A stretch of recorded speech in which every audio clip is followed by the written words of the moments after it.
Imagina por un momento que el tiempo es un río de arena fina y que podemos sumergir las manos en él y dejar que los granos nos lleven corriente abajo, muy atrás en la historia, hacia una tierra bañada por un sol implacable y bendecida por las crecidas de un río generoso. Egipto. No el Egipto de los faraones guerreros y sus grandes conquistas, sino un Egipto íntimo, silencioso y meticuloso. Un Egipto que late al ritmo de los rituales cotidianos, en la penumbra fresca de un templo de piedra. Antes de que los primeros rayos del sol acariciaran la cima de los obeliscos, cuando el mundo aún pertenecía a las estrellas y la bruma del Nilo se aferraba a la tierra como un manto húmedo, un hombre se despertaba en su austera vivienda dentro del recinto sagrado. No era un rey ni un general, sino un sacerdote, un servidor. Su vida no estaba dedicada a su propia gloria, sino a la de un poder invisible e inmenso, el Dios que habitaba en el santuario interior del templo. Hoy emprendemos un viaje hacia esa existencia. No buscaremos tesoros perdidos ni descifraremos maldiciones dramáticas. Nuestro viaje es hacia la belleza de la rutina, hacia el profundo significado que se esconde en los actos más simples y repetitivos. Vamos a seguir los pasos de este sacerdote, un siervo del Dios, a lo largo de un día cualquiera, un día que era a la vez igual a todos los demás y único en su perfección ritual. Penetraremos con él en las cámaras sagradas, seremos testigos de sus preparativos y comprenderemos por qué cada acción, cada palabra, cada ofrenda era un hilo esencial en el tejido del cosmos mismo. Para la mente moderna, acostumbrada al ruido y a la prisa, la vida dentro del temenos, el recinto del templo, podría parecer una existencia de una monotonía insondable, pero para ellos cada amanecer era una victoria frágil sobre el caos. Cada día era una oportunidad para realinear el mundo humano con el divino, para asegurar que el sol volviera a salir, que el Nilo inundara sus orillas y que la Ma'at, el orden cósmico, la justicia y la armonía, se mantuviera frente a las fuerzas siempre amenazantes de la Isfet, el desorden y la falsedad. El despertar de nuestro sacerdote no era con un sobresalto, sino con la suave pero inexorable llegada de la conciencia. El aire nocturno aún era fresco, cargado con el aroma del incienso de la víspera que se aferraba a su piel y a su sencilla túnica de lino. Antes de cualquier alimento, antes de cualquier palabra mundana, comenzaba su primera y más importante preparación, la purificación. La limpieza del cuerpo no era un mero acto de higiene, era un acto espiritual, era el despojo simbólico de la impureza del mundo exterior, de lo profano. Se dirigía a la fuente o a la pila de abluciones tallada en piedra y siempre provista de agua fresca del Nilo, el río que era la sangre misma del dios Hapi. El agua no era solo agua, era la sustancia primordial del Nun, el océano caótico del que surgió la primera, colina de la creación. Al lavarse no solo se limpiaba el polvo, sino que se sumergía simbólicamente en esas aguas primordiales, renaciendo a un nuevo estado de gracia, listo para acercarse a la divinidad. Se enjuagaba la boca con una mezcla de natrón, una sal natural y agua, purificando el instrumento con el que pronunciaría los himnos y las palabras de poder.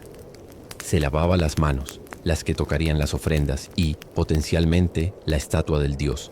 Cada gota que caía era una gota de caos. Domesticado, un recordatorio de que el orden se mantiene mediante la intención y la acción conscientes. Tras la purificación con agua, llegaba la del aroma. El sacerdote se afeitaba todo el vello corporal, incluyendo la cabeza. En la antigua creencia, el vello estaba asociado con lo animal, con lo salvaje e indomado, un vestigio del caos que debía ser eliminado para presentarse ante el dios en un estado de pureza absoluta. Su piel, ahora lisa y limpia, era ungida con aceites aromáticos. El olor a mirto, a cedro, a canela, se convertía en su nueva piel, una barrera perfumada entre su humanidad y la esencia divina. Se vestía entonces con sus ropas rituales, una túnica de lino de la más alta calidad, blanca e inmaculada. El lino era una tela considerada pura, asociada con la luz y con la vestimenta de los propios dioses. Calzaba sandalias de papiro, un material que crecía de la tierra, húmeda, conectándolo con el mundo vegetal y los pantanos de la creación. En algunos periodos incluso se prohibía el uso de cuero, ya que provenía de un animal muerto y por tanto era una sustancia impura para el recinto sagrado.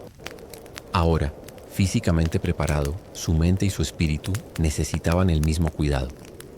Antes de cruzar el umbral que separaba el patio exterior del interior columnado del templo, realizaba una breve meditación o recitaba una plegaria silenciosa. No era una petición de riquezas o de favores personales. Era una plegaria de preparación, de enfoque. Una plegaria para que su corazón, en la balanza de la Ma'at, fuera tan ligero como la pluma de la verdad. Se despojaba de su identidad mundana, de sus preocupaciones terrenales, de su yo individual. A partir de este momento no era Pedro o Recmire. Era el sacerdote, un canal, un instrumento a través del cual el culto al Dios podía fluir sin impedimentos. El gran portal del templo, los pilonos decorados con escenas del faraón aplastando a los enemigos del orden, se alzaba ante él como una montaña cósmica. Pero él no entraría por allí. Esa entrada monumental era para las procesiones festivas y para el faraón. El sacerdote utilizaba una puerta lateral, más discreta, un pasadizo que solo los iniciados conocían y utilizaban. Este simple acto de entrar por un lugar secundario reforzaba la naturaleza esotérica y separada de su tarea. Con cada paso que daba más allá de ese umbral, el mundo exterior se desvanecía. Los sonidos de la ciudad despertando, el rumor del mercado, los gritos de los niños, el balido de los rebaños, se amortiguaban hasta desaparecer, reemplazados por un silencio profundo y resonante, roto solo por el leve susurro de sus sandalias sobre losas de piedra pulida por siglos de pies devotos. El interior del templo no era un lugar bien iluminado. No había ventanas que dieran al mundo exterior. La luz entraba a través de aberturas estratégicas en el techo, creando haces de sol que se colaban como dedos divinos, iluminando columnas con forma de papiro o loto y dejando grandes áreas en una penumbra misteriosa y sagrada. El aire era fresco, casi frío, y olía a una mezcla compleja y embriagadora. La cera de las velas, el polvo de piedra milenaria, la madera de cedro de los relicarios y sobre todo el aroma penetrante y dulce del incienso que se había quemado durante la noche. Este aroma no era un simple ambientador. Era el perfume de los dioses, una ofrenda que placía su olfato y elevaba las plegarias humanas hacia el reino divino. El sacerdote caminaba lentamente, atravesando sucesivas salas que se hacían cada vez más pequeñas, oscuras y sagradas. Cada sala representaba un paso más en el viaje de regreso al momento de la creación. El suelo se elevaba ligeramente y el techo descendía, comprimiendo el espacio, dirigiendo la energía y la atención hacia el final del viaje, el naos, el santuario interior. Esta progresión arquitectónica no era accidental, era una recreación física del mito de la creación. El mundo exterior era el Nun, el océano caótico. El patio abierto era la primera tierra emergente.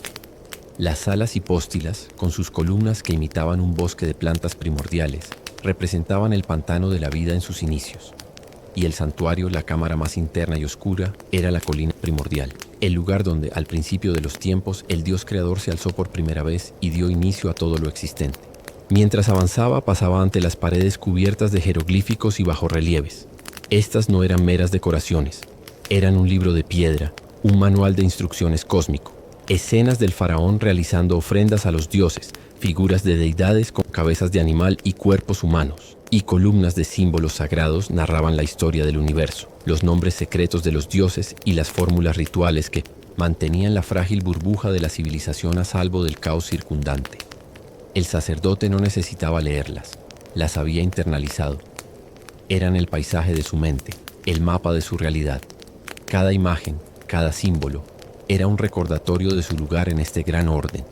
Finalmente, llegaba ante una última puerta, una puerta de madera de cedro recubierta de oro e incrustaciones de lapislázuli que brillaba débilmente en la luz de una lámpara de aceite.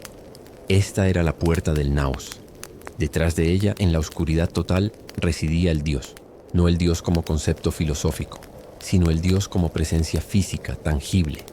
Una estatua cultual, tallada en madera preciosa, piedra o metal, con ojos de cristal de roca y obsidiana que parecían ver más allá del velo de lo visible.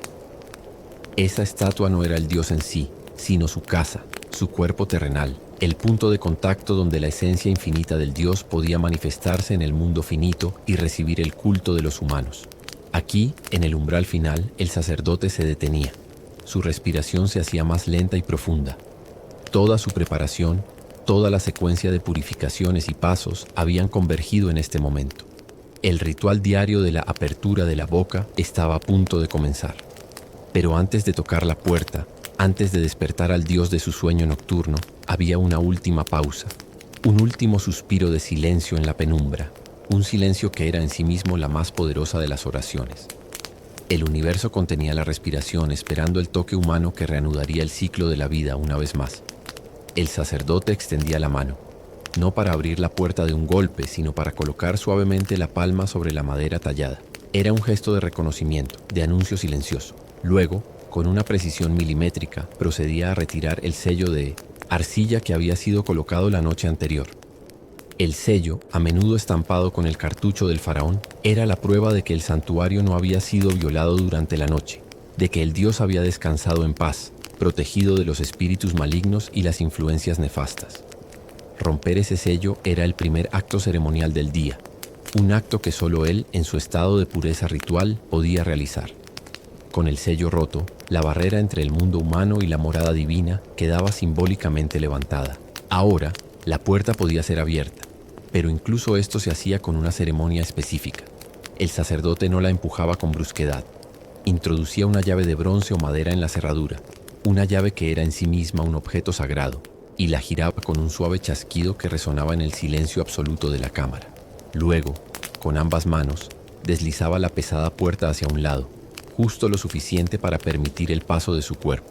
Un aroma aún más intenso, encerrado durante horas, inundaba el espacio. La fragancia de la madera de ébano, del incienso seco, de los ungüentos rancios y de algo indescriptible. Un olor a antigüedad y a santidad que se percibía en el paladar más que en la nariz. Al cruzar el umbral, entraba en la oscuridad más absoluta.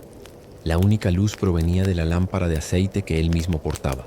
Una pequeña llama titilante que proyectaba sombras danzantes en las paredes del pequeño santuario. En el centro de la cámara, sobre un pedestal de granito, se alzaba el naos, un pequeño nicho o templete que contenía la estatua del dios. Con movimientos reverentes, el sacerdote colocaba la lámpara en un soporte y se acercaba. Su corazón sin duda latía con fuerza, no por miedo, sino por una abrumadora sensación de responsabilidad y de proximidad a lo divino. El ritual de la apertura de la boca era complejo y lleno de simbolismo. Su propósito era devolver la vida a la estatua, despertar los sentidos del dios después de su letargo nocturno. No era que el dios muriera cada noche, sino que su presencia consciente y activa en la estatua necesitaba ser revitalizada. El sacerdote, actuando como el hijo del dios o como el propio faraón, era el canal para esta reactivación cósmica. Utilizando un instrumento ritual con forma de azuela, el Peseshkef, tocaba suavemente la boca, los ojos, los oídos y la nariz de la estatua. Cada toque iba acompañado de una fórmula específica, una palabra de poder pronunciada en un tono bajo y monocorde que resonaba en la cámara cerrada. «Abro tu boca para que hables», susurraba, mientras el instrumento de piedra rozaba los labios de la efigie. «Abro tus ojos para que veas», continuaba, acercando la herramienta a los ojos de cristal que reflejaban la llama de la lámpara. «Abro tus oídos para que oigas». Cada frase era un acto de creación, una repetición de lo que los dioses habían hecho por la humanidad en los albores del tiempo. Al devolver los sentidos al dios, el sacerdote no solo le permitía percibir el mundo, sino que también le permitía percibir las ofrendas y las plegarias que se le presentarían. Sin este ritual, el dios estaría ciego, sordo y mudo en su casa terrenal, y el vínculo entre el cielo y la tierra se rompería. Tras la apertura de los sentidos, llegaba el momento de la presentación de las ofrendas matutinas, pero la estatua aún no estaba lista para ser contemplada directamente.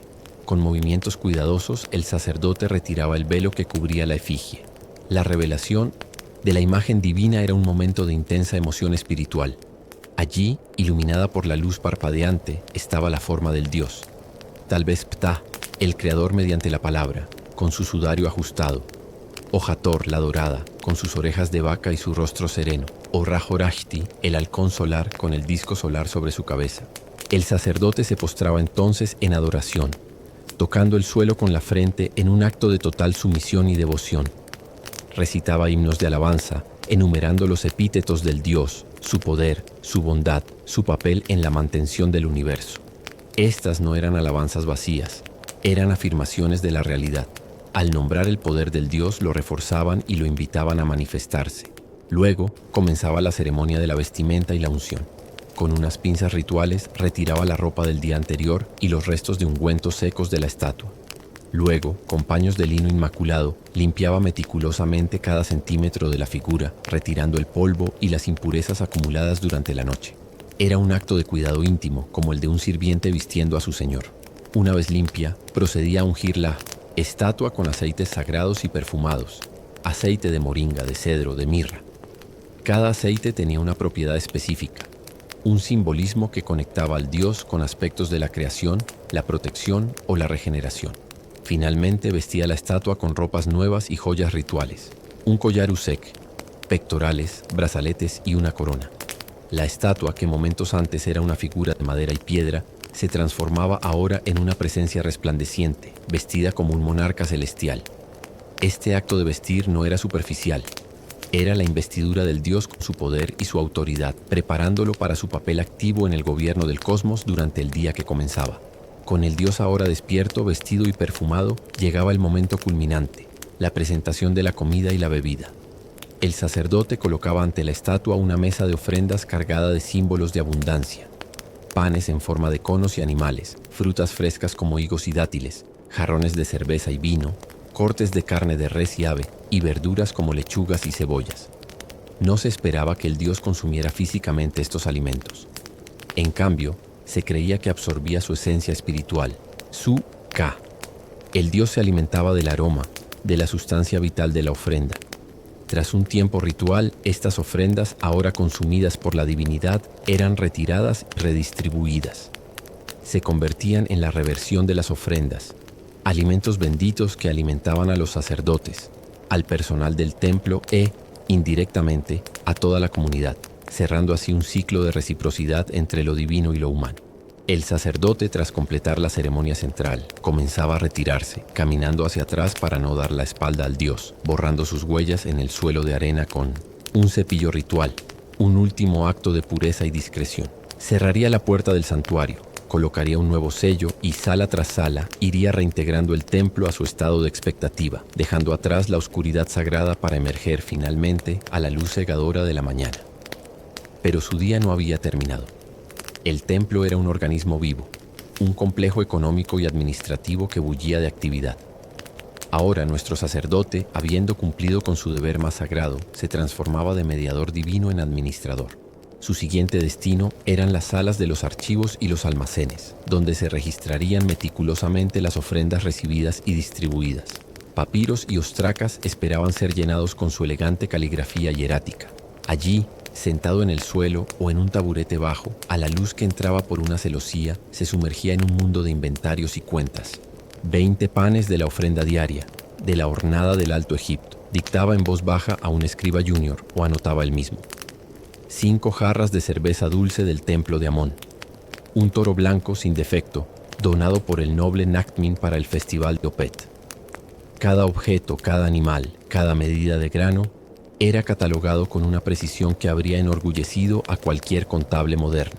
Esto no era una burocracia sin alma, era otra forma de mantener la Ma'at. El orden cósmico requería orden terrenal. Los bienes del Dios, que en realidad eran los bienes de la comunidad, debían ser administrados con justicia y transparencia.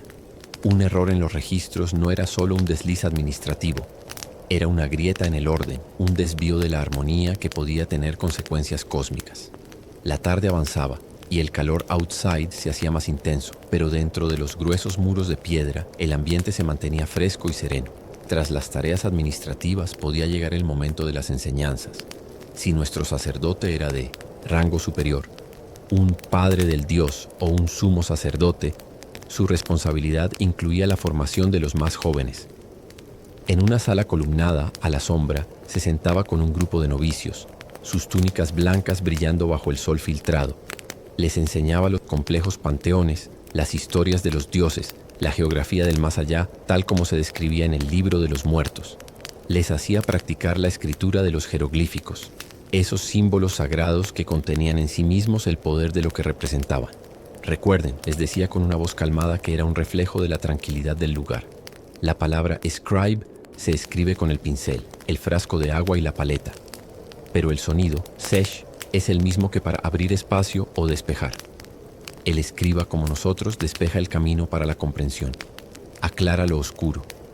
Es un sirviente de la palabra, y la palabra es el aliento de Ptah, que creó el mundo. Estas lecciones no eran solo académicas, eran iniciáticas. Cada joven sacerdote en formación estaba aprendiendo no un oficio, sino una forma de ser, una manera de habitar el universo y de interactuar con las fuerzas invisibles que lo gobernaban. A veces, la tarde estaba dedicada a tareas más especializadas. Si el templo poseía un laboratorio, el Per Ankh o Casa de la Vida, nuestro sacerdote podía participar en la elaboración de los instrumentos rituales más sagrados, los usheptis, las estatuillas que servirían al difunto en el más allá, los amuletos de corazón en forma de escarabajo, o las mezclas precisas de incienso y ungüentos. Aquí, la química y la alquimia se fundían con la teología. La proporción exacta de resina de mirra, de goma de árbol, de canela y de miel para crear el kifi, el incienso nocturno, no era una simple receta, era una fórmula sagrada, un secreto transmitido de generación en generación, cuyo correcto seguimiento aseguraba que su aroma fuera aceptable para las narices divinas. Mientras el sol comenzaba su descenso hacia el horizonte occidental, la tierra de los muertos, la actividad en el templo cambiaba de ritmo. La luz se volvía más dorada, más horizontal, y las sombras de las columnas se alargaban como dedos oscuros sobre el suelo. Era la hora de los rituales vespertinos. Una vez más, nuestro sacerdote se sometía a una purificación abreviada, lavado de manos y boca, recambio de ropa, y se dirigía de nuevo hacia el santuario interior. La ceremonia no era tan elaborada como la matutina, pero era igual de importante. Era el momento de poner al Dios a descansar, de agradecerle por el día y de asegurar su protección durante la noche, cuando las fuerzas de la oscuridad y el caos, encarnadas en la serpiente Apophis, intentarían detener la barca solar en su viaje por el inframundo. En la penumbra creciente, el sacerdote presentaba una última ofrenda de incienso, cuyo humo se elevaba en espirales serpenteantes hacia el techo oscuro, llevando consigo las plegarias finales del día. Recitaba himnos al dios Sol en su forma vespertina, Atum, el completado, el que se encamina hacia su renacimiento. Luego, con la misma reverencia con la que la había abierto, cerraba las puertas del naos. Colocaba el sello de arcilla fresca, marcándolo con el anillo sigilar del templo. El dios estaba ahora encerrado, seguro, descansando en su viaje nocturno. Al salir del templo, emergiendo al patio exterior, el mundo parecía diferente. Los sonidos ya no eran una intrusión, sino la banda sonora de la vida que él ayudaba a sostener. El aire era cálido y olía a polvo y a cena cocinándose en las casas de los trabajadores. Su día de servicio había concluido. Se dirigía a su casa dentro del recinto, donde le esperaba una comida sencilla, a menudo parte de las reversiones de las ofrendas que él mismo había presentado horas antes. Comía en silencio, reflexionando sobre las labores del día, sintiendo la satisfacción tranquila de un deber cumplido a la perfección. No había gloria en ello. No había reconocimiento público. Su nombre no estaría grabado en grandes estelas para que los turistas del futuro lo admiraran.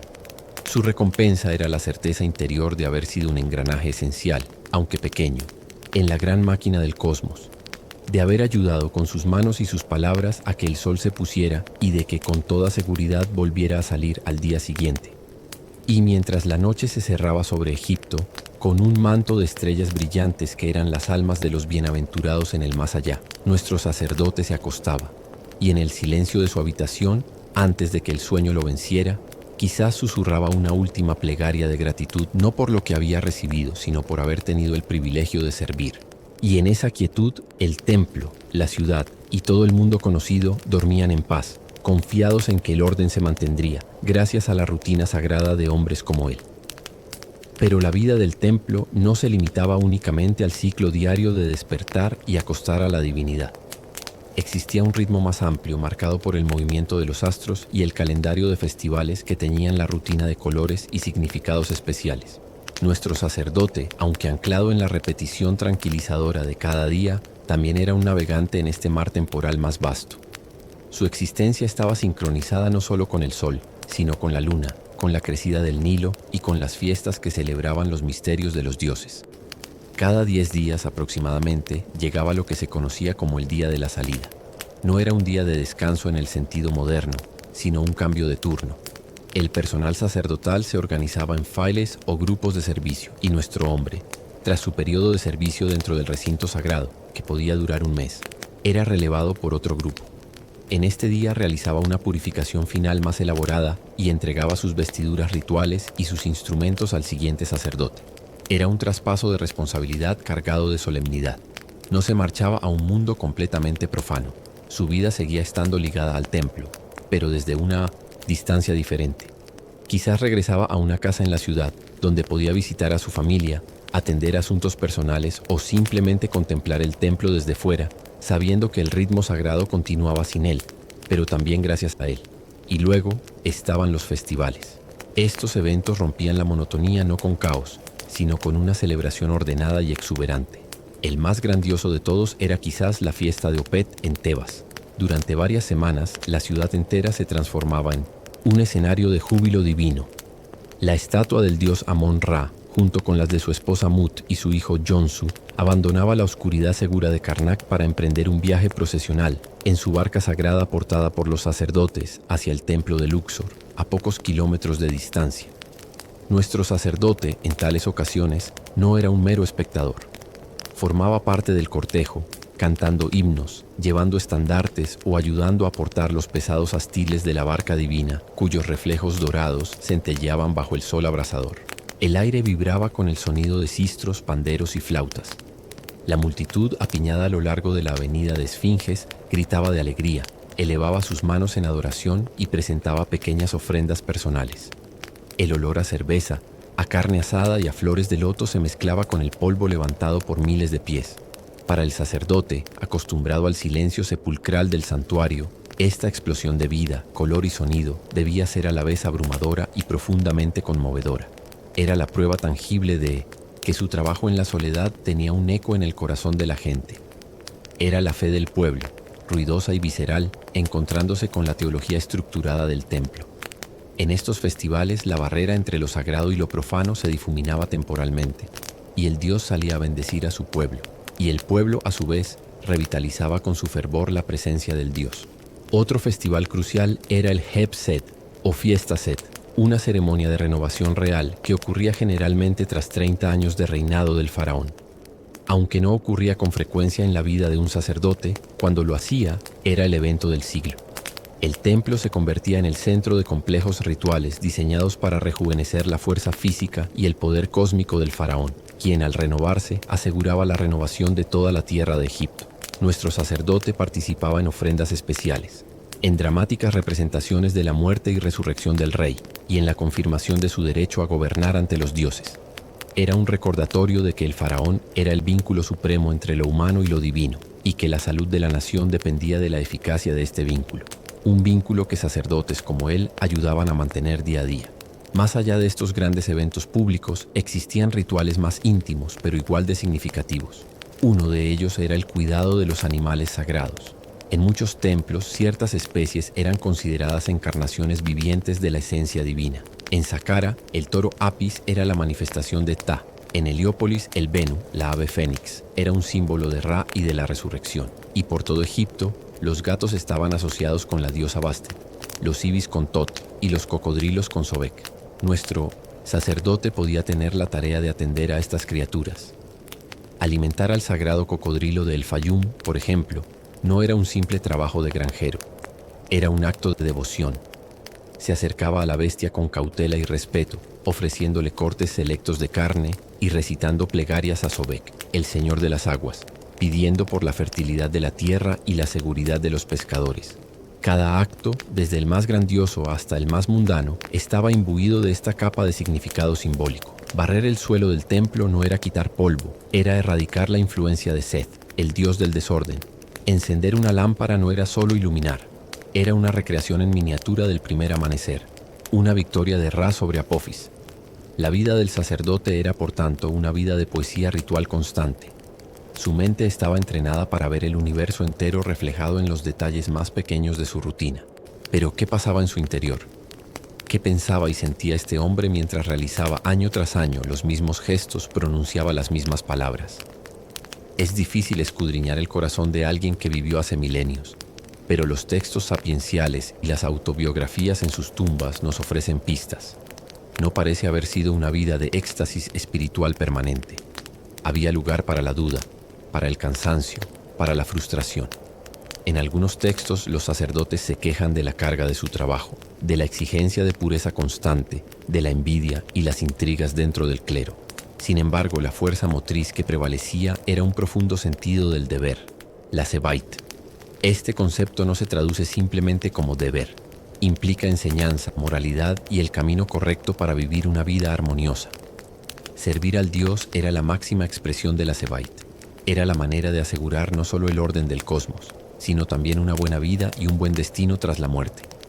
La creencia en el más allá era omnipresente y daba un contexto último a cada acción. El sacerdote sabía que tras su muerte sería juzgado en la sala de las dos verdades. Su corazón sería pesado en las balanza contra la pluma de la Ma'at. Si había vivido con justicia y había cumplido con sus obligaciones rituales de forma impecable, su corazón sería ligero. Se le concedería la vida eterna en los campos de Aaru, un paraíso de juncos donde no habría dolor ni sufrimiento. Esta creencia no era un temor paralizante, sino una esperanza activa. Cada ofrenda que presentaba, cada himno que cantaba, cada purificación que realizaba, no solo mantenía el mundo, sino que también construía su propia alma. Estaba literalmente labrando su destino eterno con sus propias manos. Esta certeza debía proporcionar una paciencia y una resiliencia profundas.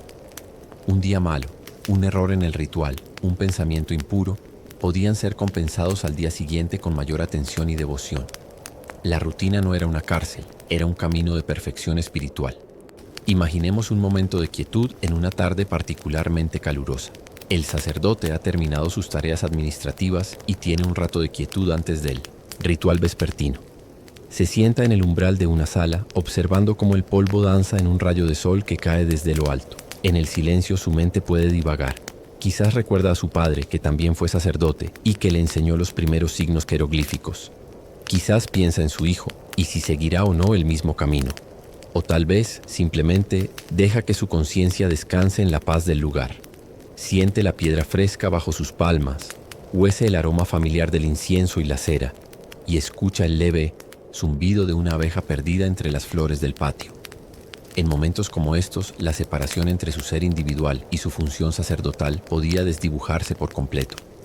No era un hombre que servía a un dios, era simplemente servicio. Era una nota en la sinfonía eterna del culto, una sinfonía que había comenzado antes de él y que continuaría mucho después. Esta sensación de ser parte de algo más grande que uno mismo es quizás el aspecto más relajante y terapéutico de esta historia para nuestra mente moderna, tan a menudo fragmentada y ansiosa. Nos recuerda el poder tranquilizador del ritual, la belleza de la dedicación silenciosa y la idea de que nuestra vida individual, por modesta que sea, puede tener un eco en un orden mayor. No necesitamos creer en Ta o en Ra para apreciar la profunda necesidad humana de significado, de conexión y de contribuir a algo que nos trasciende. Al caer la noche, después del ritual vespertino y de la cena, el sacerdote no se iba inmediatamente a dormir. A veces, daba un paseo por las azoteas del templo, desde donde se podía contemplar el vasto tapiz estrellado del cielo egipcio. Allí, lejos de la contaminación lumínica de las ciudades modernas, la Vía Láctea era un río brillante, y las constelaciones eran claramente reconocibles. Orión era el alma del dios Osiris, la Osa Mayor era la pata de un toro celestial. La astronomía y la astrología no estaban separadas de la religión. El cielo era el reloj y el mapa de los dioses. Nuestro sacerdote, mirando hacia arriba, podía recitar los nombres de las decanas, las estrellas que marcaban las horas de la noche, y sentir que el templo en el que estaba no era más que una réplica en la tierra del templo perfecto que era el cosmos. Finalmente, el sueño lo reclamaba. Su descanso no era un simple apagado de la conciencia. En la mentalidad egipcia, el sueño era un estado liminal, una frontera entre el mundo de los vivos y el de los muertos, entre la realidad y el reino de los símbolos. Soñar podía ser un mensaje de los dioses, una visión profética o un viaje espiritual. Al acostarse, quizás recitaba una breve oración a la diosa Hathor, la señora del sicomoro, que protegía a los durmientes y podía concederles sueños auspiciosos. Y así, mientras la luna plateaba los obeliscos y las estatuas del patio, el sacerdote descendía a su propio mundo interior, un naos personal donde su Ba, su alma pájaro, podía volar libre y comunicarse con lo divino, renovándose para un nuevo día, un día que en su esencia sagrada sería idéntico y, sin embargo, completamente nuevo. Existía, sin embargo, otra dimensión en la vida del templo, una dimensión que se desarrollaba en la penumbra y que envolvía la rutina diaria en un velo de misterio aún más profundo. Más allá de los rituales públicos y de las administraciones meticulosas, se encontraba el corazón esotérico de la creencia egipcia, los misterios. Nuestro sacerdote, especialmente si alcanzaba un rango elevado, no era solo un ejecutor de ritos, era un guardián de secretos. Secretos sobre los verdaderos nombres de los dioses, sobre las fórmulas de poder que podían influir en la realidad y sobre el conocimiento arcano de la creación misma. Este conocimiento no estaba escrito en las paredes para que todos lo vieran. Se transmitía oralmente, de maestro a discípulo, en susurros dentro de las salas más reservadas del Per-Anj o Casa de la Vida. Aquí, la lengua no era solo un medio de comunicación, sino un instrumento de creación. Se creía que en los albores del tiempo, el dios Ptah había concebido el mundo en su corazón, el centro del pensamiento y la intención, y luego lo había traído a la existencia mediante su voz, pronunciando los nombres de todas las cosas. Por lo tanto, conocer el nombre verdadero de un dios, de un ser o de una fuerza de la naturaleza era tener un poder sobre su esencia. Nuestro sacerdote aprendía que la palabra hablada, el Heka o la magia, no era una superstición, sino la energía subyacente del universo, una fuerza que podía ser dirigida mediante el conocimiento correcto y la pureza ritual. Imaginemos una noche, después de que el templo estuviera oficialmente cerrado. Nuestro sacerdote, junto a 2 o 3 colegas de su máxima confianza, se reúne en una cámara sin decoraciones, iluminada solo por una lámpara de aceite. No están realizando un ritual oficial, sino una sesión de enseñanza. El sumo sacerdote, un hombre anciano cuya piel está surcada de arrugas como los jeroglíficos que copiaba de joven, habla con una voz que es más un susurro áspero que un sonido. Recuerden, dice, sosteniendo un papiro que no contiene imágenes, solo columnas de signos. El nombre secreto de Ra no es el que recitamos en los himnos. Ese es su nombre de alabanza para las multitudes. Su nombre verdadero, el que le da poder sobre su propia creación, es un sonido que reside en el silencio entre los latidos del corazón. Quien lo conozca tendrá el poder del sol en su lengua. Estas lecciones no se trataban de obtener poder personal, sino de comprender la mecánica misma de la divinidad para poder servirla mejor. Aprender que la estatua en el Naos era un punto de contacto, pero no la totalidad del Dios, era un paso hacia una comprensión más mística y abstracta. El Dios era al mismo tiempo inmanente, presente en su imagen y trascendente, más allá de toda forma y comprensión. Esta paradoja no se resolvía con lógica, sino con la práctica constante y la experiencia interior. En este contexto, los sueños, como mencionamos, eran de una importancia capital. Un sacerdote podía ser instruido para realizar una incubación de sueños. Antes de dormir, en una cámara especial dedicada a este fin, realizaba plegarias y ofrendas a una deidad como Serapis o a Imhotep, el sabio deificado, pidiendo una visión o una respuesta a un problema específico. Al despertar, anotaba o relataba cada detalle de su sueño a un intérprete senior. Un sueño sobre un halcón podía ser una visita de Horus, una serpiente, una advertencia de Apophis o una bendición de renovación dependiendo de su contexto. Su mundo onírico era tan real, sino más, que el mundo físico, porque en él las barreras entre lo humano y lo divino se disolvían por completo. Esta vida interior rica y compleja se reflejaba también en su relación con la muerte. Para el sacerdote, la muerte no era un final, sino la transición más importante. Su trabajo diario era una preparación constante para ella. Cada ritual de apertura de la boca que realizaba para la estatua del dios era un ensayo para el ritual que él esperaba sus propios colegas realizarían sobre su momia para devolverle los sentidos en la otra vida. Cada afirmación de la Ma'at fortalecía su corazón para que fuera ligero en la balanza final. Cuando un sacerdote de alto rango fallecía, su funeral no era el de un hombre común. Era la culminación de su servicio. Su cuerpo era llevado al Ibet, la tienda de la purificación, y luego al Uabet, el lugar de la embalsamación. Allí, los sacerdotes funerarios, los Heri Seshta, realizaban su trabajo sagrado. Pero el difunto no era un extraño para ellos. Era un hermano que había partido antes. El proceso de momificación, que duraría 70 días, era en sí mismo un ritual complejo, una recreación de la muerte y resurrección de Osiris. La extracción de los órganos, su colocación en los vasos canopós protegidos por los hijos de Horus, la desecación del cuerpo con natrón, la misma sal que el sacerdote usaba para su purificación oral diaria. Todo estaba lleno de simbolismo.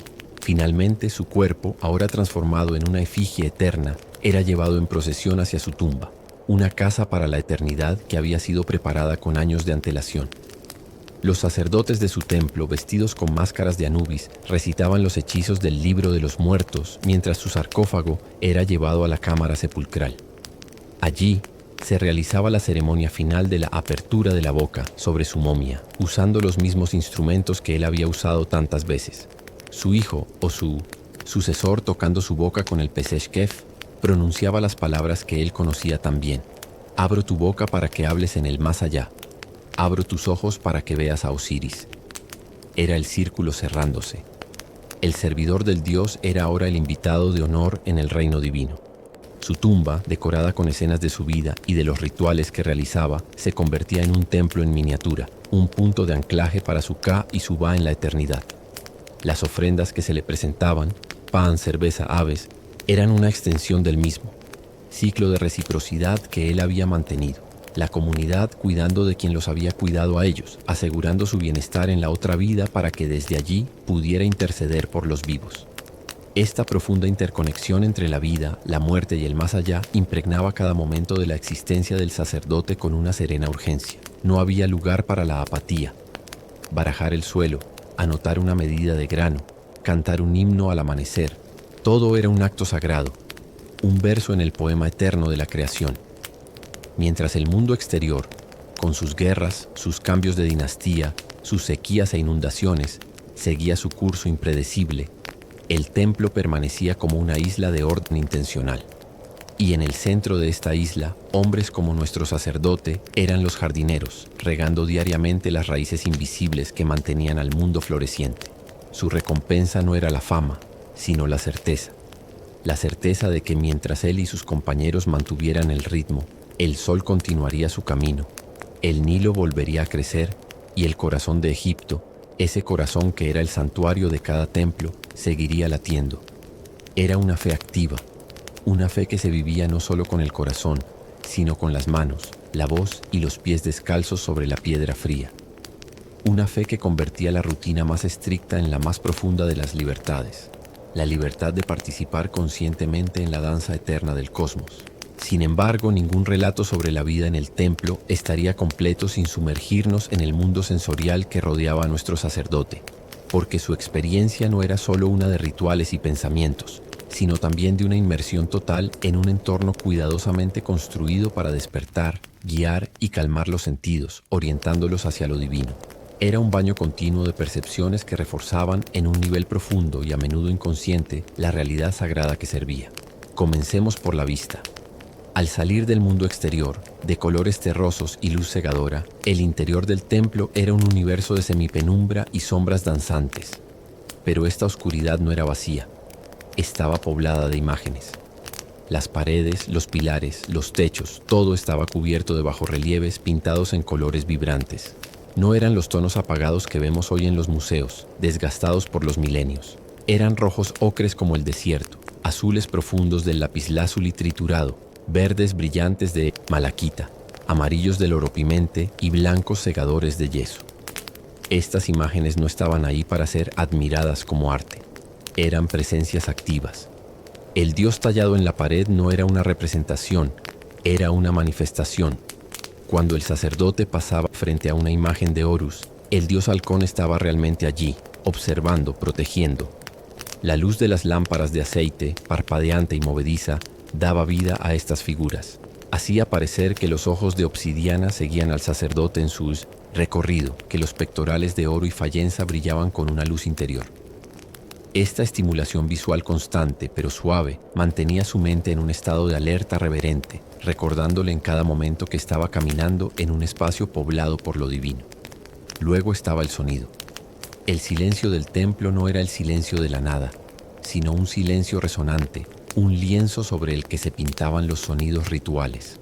El más omnipresente era el suave y rítmico crujir de sus sandalias de papiro sobre la arena y las losas de piedra. Un sonido seco, humilde, que marcaba el tempo de sus pasos. En contraste, durante los rituales estaban los sonidos deliberados. El tintineo metálico del sistro, shaken por una mano experta. Un sonido que se creía ahuyentaba a los espíritus malignos y alegraba el corazón de la diosa Hathor. El golpe sordo del tambor de cuero que imitaba los latidos del corazón de la creación. el sonido de su propia voz, no cantando melodías complejas, sino recitando en un tono monocorde, grave y calmado. Las palabras en egipcio antiguo, con sus guturales y sus sibilantes, no eran solo significativas por su contenido. Su sonido mismo tenía poder. La repetición de fórmulas creaba una vibración, un mantra que inducía un estado de concentración meditativa, tanto en el sacerdote como se creía en el Dios que las escuchaba. Incluso el sonido del agua durante las abluciones, el chapoteo suave en la pila de piedra, era un recordatorio audible de la pureza y del nun primordial. Pero quizás el sentido más poderosamente evocado era el olfato. El templo era un mundo de aromas deliberadamente construido, una atmósfera perfumada que separaba lo sagrado de lo profano tan efectivamente como los muros de piedra. El olor base era el de la piedra limpia, fresca y ligeramente húmeda, un olor a tierra y permanencia. Sobre esto se superponía el aroma penetrante, dulce y leñoso del incienso, el seneyer o perfume de los dioses.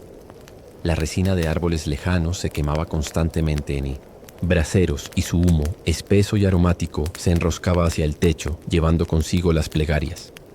Luego estaban los ungüentos con los que el sacerdote se cubría el cuerpo y ungir la estatua, la mirra, terrosa y amarga, el aceite de cedro, vigorizante y resinoso, la canela, dulce y picante. Estos olores se impregnaban en la piel, en la ropa, en el aire mismo. Respirar en el templo era respirar santidad. Era una experiencia olfativa que calmaba los nervios, elevaba el espíritu y creaba una asociación poderosa e indeleble en la memoria. Este aroma particular significaba seguridad, orden y proximidad a lo divino. Cuando el sacerdote salía al mundo exterior, el olor a sudor, a comida cocinándose, a animales y a polvo, debía resultarle chocante, una intrusión del caos en su sistema sensorial perfectamente ordenado. El gusto también tenía su lugar, aunque de manera más sutil. Durante la ceremonia de las ofrendas, el sacerdote no probaba la comida del dios, pero en la reversión de las ofrendas, él y los demás miembros del templo consumían los alimentos que habían sido presentados al dios. Esta comida no era solo nutrición, era alimento bendito cargado con la esencia espiritual, el Ka, del dios. Comer el pan y beber la cerveza que habían estado ante el naos era un acto de comunión. Era literalmente internalizar la bendición divina. El sabor de ese pan, ligeramente perfumado por el incienso del ambiente, o de esa cerveza espesa y dulce, era el sabor de la gracia, un recordatorio tangible de que el ciclo de dar y recibir entre lo humano y lo divino era real y nutritivo. Finalmente, el tacto. La experiencia táctil del sacerdote era constantemente ritualizada. Sentía la textura áspera de la piedra de la pila de abluciones bajo sus palmas, la suavidad sedosa del lino de alta calidad de su túnica rozando su piel recién afeitada y ungida. El peso fresco y metálico de los instrumentos rituales de bronce o cobre en sus manos. La superficie lisa y fría de los vasos de alabastro que contenían los aceites sagrados. Y en el momento más sublime de su día, el tacto de la estatua del dios. Al limpiarla y vestirla, sus dedos, cuidadosamente lavados y purificados, entraban en contacto directo con el cuerpo terrenal de la divinidad. Tocar la madera de ébano pulida, la piedra dura, las incrustaciones de vidrio y piedras semipreciosas no era tocar un objeto. Era tocar la manifestación física de lo infinito. Era una conexión tangible, íntima y profundamente conmovedora. Este acto de cuidado táctil reforzaba su papel de sirviente y a la vez de confidente del Dios.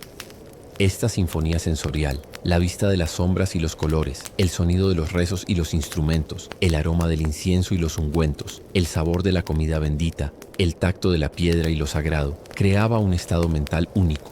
Era un estado de calma, alerta, de concentración relajada. No había espacio para la ansiedad o las distracciones mundanas cuando todos los sentidos estaban ocupados, guiados suavemente hacia un solo fin, el servicio. El templo era en esencia una máquina diseñada para inducir un estado de conciencia espiritual a través de la inmersión sensorial total. Y nuestro sacerdote no era su operario, sino su habitante más permanente, un nadador en un océano de percepciones sagradas, cuyo cuerpo entero, y no solo su mente, participaba en el gran trabajo de mantener el universo. Al entender esta dimensión sensorial, la rutina del sacerdote deja de ser una mera secuencia de acciones y se convierte en una experiencia holística. Nos damos cuenta de que cada día, al cruzar el umbral del templo, se sumergía en un baño de sonidos, olores, sabores, vistas y texturas que lo transformaban. Lo despojaban de su humanidad mundana y lo revestían de una humanidad sagrada. Y cuando al final de su vida, ese mismo cuerpo cuidadosamente purificado y perfumado era preparado para la eternidad, no era más que la última y más perfecta inmersión sensorial. El viaje final a través de los sentidos hacia lo divino. Un viaje para el cual toda su vida no había sido más que una larga y meticulosa preparación. Al contemplar la vida de este sacerdote anónimo, a lo largo de las estaciones y los años, surge una pregunta final, no sobre él, sino sobre nosotros, los que miramos hacia atrás a través del espejo del tiempo. ¿Qué eco puede tener su existencia meticulosa y dedicada en nuestra vida moderna, tan acelerada, tan llena de ruido y de estímulos fragmentados? La respuesta no está en la adopción de sus creencias, sino en la comprensión de la profunda necesidad humana que su vida ritual satisfacía. La necesidad de orden, significado y conexión a través de la repetición consciente. La rutina del sacerdote egipcio era en esencia una forma de meditación en acción. Cada gesto, cada paso, cada palabra era un ancla que traía su conciencia de vuelta al momento presente, al aquí y ahora sagrado. En nuestro mundo, donde la atención es constantemente secuestrada por las notificaciones, las multitareas y la presión del tiempo, existe una sed profunda de esta misma anclaje. No necesitamos creer que nuestro café matutino revitaliza a un dios solar para transformarlo en un ritual de ir, pomis, atención plena. El simple acto de preparar una taza de té, sintiendo el calor de la taza en las manos, observando el vapor elevarse en espirales y saboreando lentamente cada sorbo, puede convertirse en un pequeño ritual de regreso a uno mismo. Es una manera de decir con acciones simples, en este momento solo estoy aquí, haciendo esto. Esta es la secularización de la purificación. No lavarse el polvo del caos, sino lavarse la ansiedad del futuro y el arrepentimiento del pasado. El concepto de la Ma'at, el orden cósmico, también encuentra su paralelo moderno. No en la idea de un faraón que mantiene a raya al monstruo Apophis, sino en la comprensión de que nuestro bienestar personal y colectivo depende de un cierto orden. El orden en nuestras relaciones, mediante la honestidad y el respeto. El orden en nuestro entorno, cuidando el espacio en el que vivimos. El orden en nuestra comunidad, participando y contribuyendo de manera justa. Las pequeñas ofrendas de cortesía, de ayuda al vecino de trabajo bien hecho, son los granos de incienso que nosotros quemamos en el altar de una sociedad armoniosa. Son actos que en conjunto mantienen a raya el caos moderno de la indiferencia, la injusticia y la desesperación. La devoción del sacerdote a algo más grande que él mismo es quizás la lección más resonante. En una era de individualismo extremo, donde el yo es a menudo el centro del universo, la historia de este hombre nos recuerda la paz que se encuentra en el servicio. Servir a una causa, a una comunidad, a una idea, o incluso al simple bienestar de quienes nos rodean. Esta dedicación no disminuye al individuo, lo expande, lo conecta con un tejido más amplio de existencia y le otorga una razón de ser que trasciende sus propias necesidades inmediatas. El sacerdote no se iba a dormir preguntándose, ¿qué hice hoy por mí?, sino cumplí con mi parte en el gran diseño. Esta perspectiva puede liberar una ansiedad inmensa. Incluso la arquitectura del templo, su progresión desde la luz abrumadora hasta la oscuridad íntima, tiene algo que enseñarnos. Nuestras vidas necesitan esos espacios de transición. No muros de piedra, sino rituales psicológicos que nos permitan dejar atrás el estrés del trabajo y entrar en la calma del hogar. Puede ser el simple acto de quitarnos los zapatos al entrar, de encender una vela, de respirar profundamente 3 veces antes de cruzar la puerta. Son pequeños umbrales que marcamos conscientemente diciéndole a nuestra mente y a nuestro cuerpo: el mundo de afuera se ha quedado atrás. Ahora estoy en un espacio diferente, un espacio de paz. Y por último está la aceptación de los ciclos. El sacerdote no luchaba contra la repetición, la abrazaba. Sabía que el sol se pondría y que volvería a salir, que la estatua dormiría y despertaría, que la ofrenda se presentaría y se redistribuiría. En nuestra cultura obsesionada con la novedad y el crecimiento lineal, nos frustramos con los ciclos naturales de descanso y actividad, de productividad y reflexión. La vida del templo nos muestra la belleza y la sabiduría de honrar estos ritmos. Aceptar que hay un tiempo para la acción y un tiempo para el reposo, un tiempo para el ruido y un tiempo para el silencio, es aceptar la naturaleza misma de la vida. La llama de la lámpara de aceite en el santuario egipcio se ha apagado hace mucho tiempo. Los himnos han enmudecido y las estatuas han sido trasladadas a museos, pero el eco de la devoción silenciosa perdura.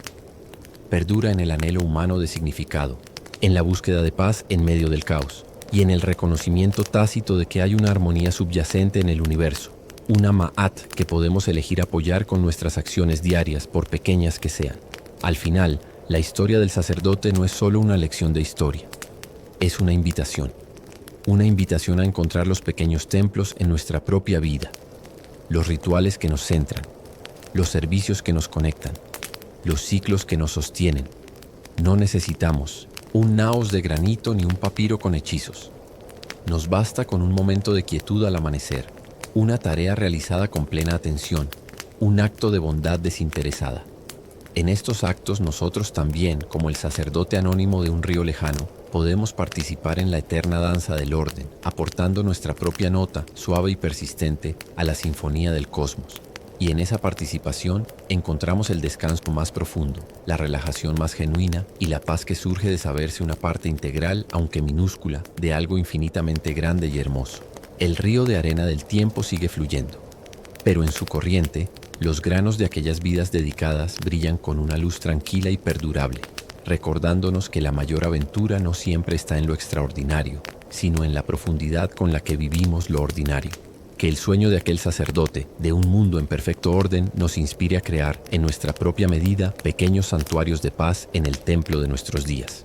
Y así, con esta imagen serena en la mente, permitimos que la historia se desvanezca suavemente, llevándonos hacia un descanso profundo y reparador, tal como el Dios en su naos, custodiado por la devoción silenciosa de los siglos.